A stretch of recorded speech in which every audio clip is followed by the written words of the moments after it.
বিসমিল্লাহির রহমানির রহিম। আসসালামু আলাইকুম সুপ্রিয় ছাত্রছাত্রীবৃন্দ। সরকারি হরিয়ান কলেজে আয়োজিত অ্যাকাউন্টিংয়ের অনলাইন ক্লাসে তোমাদের স্বাগত জানাই। আজকে আমরা মার্চেন্ডাইজিং অপারেশন নিয়ে আলোচনা করব। এর প্রশ্ন হচ্ছে মার্চেন্ডাইজ কাকে বলে।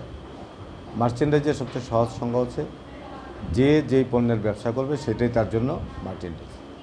যেমন যে আলু বিক্রি করবে তা আলু তার জন্য মার্চেন্ডাইজ, যে ফার্নিচার বিক্রি করবে ফার্নিচার তার জন্য মার্চেন্ডাইজ, কিন্তু আলুওয়ালার জন্য কিন্তু ফার্নিচারটা মার্চেন্ডাইজ হবে না। এখন এই মার্চেন্ডাইজের হিসাব রাখতে গেলে আমাদের দুইটা পদ্ধতি আছে, একটা হচ্ছে পারপেচুয়াল আর একটা হচ্ছে পিরিয়ডিক। পিরিয়ডিক মানে হচ্ছে কালান্তিক, আর পারপেচুয়াল হচ্ছে নিত্য মজুদ। অ্যান্ড এইখানে দুইটা পদ্ধতিতে জাবেদাগুলো আমরা শিখব। প্রথমে কালান্তিক পদ্ধতিতে জাবেদা করতে গেলে আমার সর্বসকলে 16টা জাবেদা আমি জানব। তার প্রথমটি হচ্ছে নগদ, মানে purchase of merchandise on cash যদি হয় তাহলে পারচেজ ডেবিট ক্যাশ ক্রেডিট। আর এটা যদি অন অ্যাকাউন্ট বা বাকিতে হয় তাহলে purchase debit accounts payable credit. ক্রয় ফেরত বা পারচেজ রিটার্নের জন্য accounts payable debit purchase return and allowance credit. আর নগদে ক্রয়কৃত পণ্য ফেরত দিয়ে টাকা পাওয়া গেলে সেটা হবে cash debit purchase return and allowance credit. আর পারচেজ ডিসকাউন্ট দিলে accounts payable debit purchase discount credit. আর পরিবহন ব্যয় করলে ট্রান্সপোর্টেশন কস্ট যদি অ্যাপ ও শিপিং পয়েন্ট থাকে তাহলে transportation in debit cash credit. আর ক্রয় বার্তার মধ্যে বাকিতে ক্রয়ের টাকা নগদে পরিশোধ করলে তাহলে accounts payable debit cash credit purchase discount credit, অর্থাৎ এটা ক্রেডিট টাইমের মধ্যে করলে। আর ক্রেডিট টাইমের মধ্যে না করলে accounts payable debit cash credit. এগুলো ক্রয় নিয়ে। আর বা বিক্রয় হচ্ছে যদি sales on merchandise on cash, নগদে বিক্রি করলে ক্যাশ ডেবিট সেলস ক্রেডিট। তারপরে ধারে বিক্রি করলে accounts receivable debit sales credit. বিক্রয় ফেরত ছাড়ের জন্য sales return allowance debit account receivable credit. আর নগদে বিক্রিত পণ্য ফেরত প্রদানের জন্য sales return allowance debit cash credit. আর বিক্রয় বার্তার জন্য sales discount debit account receivable credit. আর বিক্রয় পরিবহনের জন্য যদি এফওবি ডেস্টিনেশন লেখা থাকে তাহলে transportation out debit cash credit. আর বিক্রয় বার্তার সময়ের মধ্যে যদি টাকা দিয়ে দেওয়া হয় তাহলে cash debit sales discount debit account receivable credit. আর যদি বিক্রয় বার্তার পরে দেওয়া হয় তাহলে cash debit account receivable credit. এই 16টা হচ্ছে আমার কালান্তিক বা পিরিয়ডিক ইনভেন্টরি সিস্টেম নিয়ে।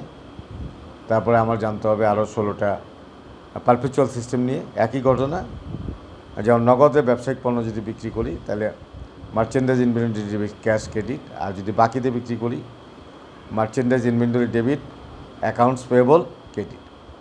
আর ক্রয় ফেরতের জন্য accounts payable debit merchandise inventory credit. আর নগদে ক্রয়কৃত পণ্য ফেরত দিয়ে টাকা পাওয়া গেলে cash debit merchandise inventory credit. ক্রয় বার্তার জন্য accounts payable debit merchandise inventory credit. আর যদি বিক্রয় পরিবহনের জন্য এফওবি শিপিং পয়েন্ট লেখা থাকে তাহলে merchandise inventory debit cash credit. আর ক্রয় বার্তার মধ্যেই যদি টাকা দেওয়া হয় তাহলে accounts payable debit cash credit merchandise inventory credit. আর যদি ক্রয় বার্তার পরে টাকা দেওয়া হয় তাহলে account payable debit cash credit. আর সেলসের জন্য হবে, যদি আমি সেলস করি আর কি, তাহলে সেলসের জন্য দুইটা করে যাবে হবে, cash account debit sales credit. আর কস্ট অফ গুডস সোল্ডের জন্য হবে cost of goods sold debit sales credit. আর বাকিতে বিক্রি করলে একই ঘটনা, দুটো যাবে হবে account receivable debit sales credit আর cost of goods sold debit merchandise inventory credit.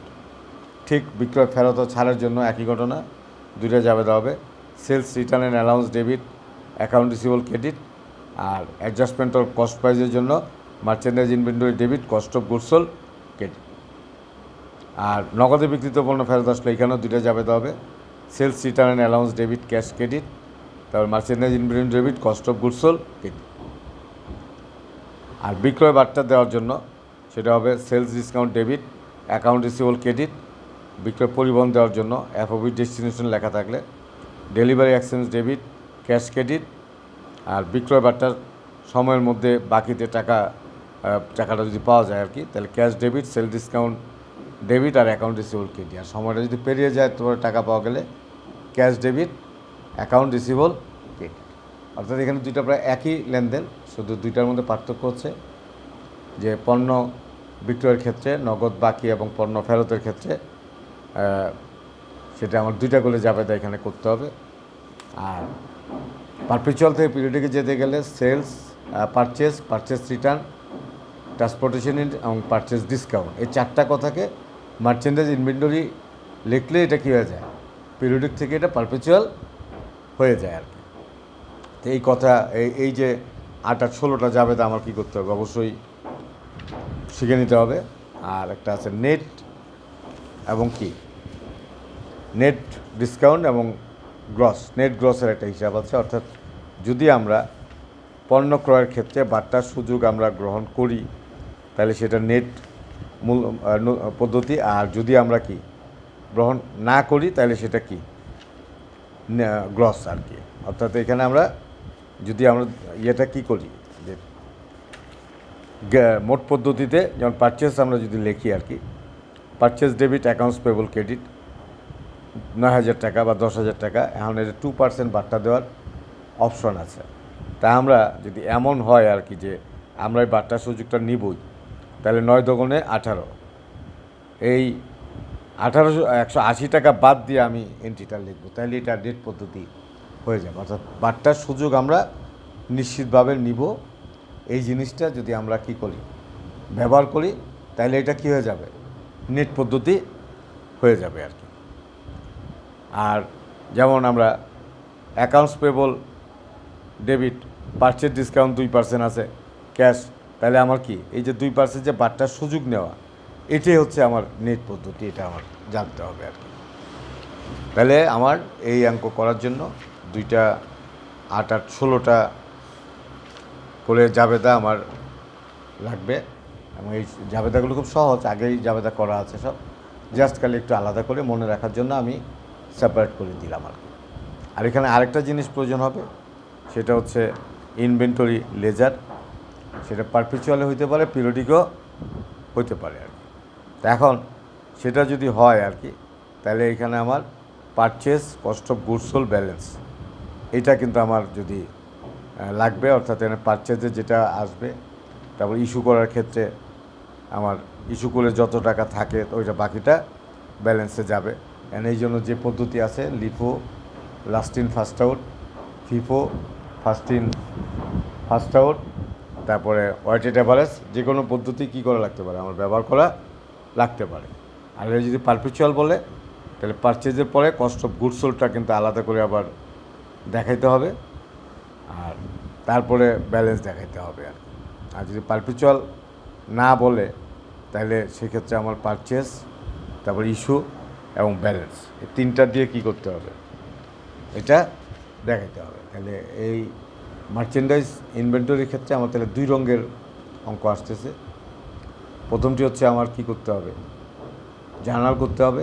Journal যদি করতে হয় সেটা পারপেচুয়াল বা পিরিয়ডিক, যে কোনো একটা পদ্ধতিতে তোমাকে বলবে। তো যার জন্য আমি পারপেচুয়ালের জন্য 16টা, 8টা 16টা, পিরিয়ডিকের জন্য কি 8টা 16টা জার্নাল এন্ট্রি তোমাদের দিয়ে দিলাম। এই জার্নাল এন্ট্রিগুলো ব্যবহার করে তোমাদের কি করতে হবে, এই অঙ্কগুলো করতে হবে। তাহলে এই হচ্ছে ব্যাপার। আর এর বাইরে যে অঙ্ক একটা আসতে পারে, সেটা হচ্ছে স্টোর লেজার। স্টোর লেজারের ক্ষেত্রে আমাদের যেটা করতে হয়, যে মালামাল যত আসে বা ওপেনিং যে ব্যালেন্স আছে, তারপরে মালামাল যে আমরা কিনি, মালামাল আবার ইস্যু করে ব্যালেন্স থাকে, তাহলে এই জিনিসগুলোকে একসাথে লিখতে হবে। সেক্ষেত্রে আমার যে ছকটা থাকবে, সেখানে আমার প্রথমে লাগবে যে আমার যে কত টাকার মালামাল আসছে, সেটা ব্যালেন্স থাকলে ব্যালেন্সও দেখাইতে হবে। আর ব্যালেন্স না থাকলেও কি আমার যে মাল কত টাকার আছে, অর্থাৎ পারচেজের ক্ষেত্রে সেটা দেখাইতে হবে। তারপরে যদি পিরিয়ডিক হয়, তাহলে কস্ট অফ গুডস সোল্ড দেখাইতে হবে, সাথে সাথে পারচেজের সাথে সাথে কস্ট অফ গুডস সোল্ড। আর যদি পারপেচুয়াল না হয়, পিরিয়ডিক হয়, তাহলে সেখানে পারচেস, ইস্যু, ব্যালেন্স, অর্থাৎ আর এখানে প্রাইসটা হবে কোন দামে মানে মূল্যটা ধরা হবে। এটা যদি লিফো হয়, তাহলে আগের মাল আগে চলে যাবে, অর্থাৎ মালটা মানে সবার লিফোতে হলো লাস্ট ইন ফার্স্ট আউট, যে মালটা সর্বশেষ হয়েছে সেই মালের দরটা আগে যাবে, এইভাবে আস্তে আস্তে পিছাবে।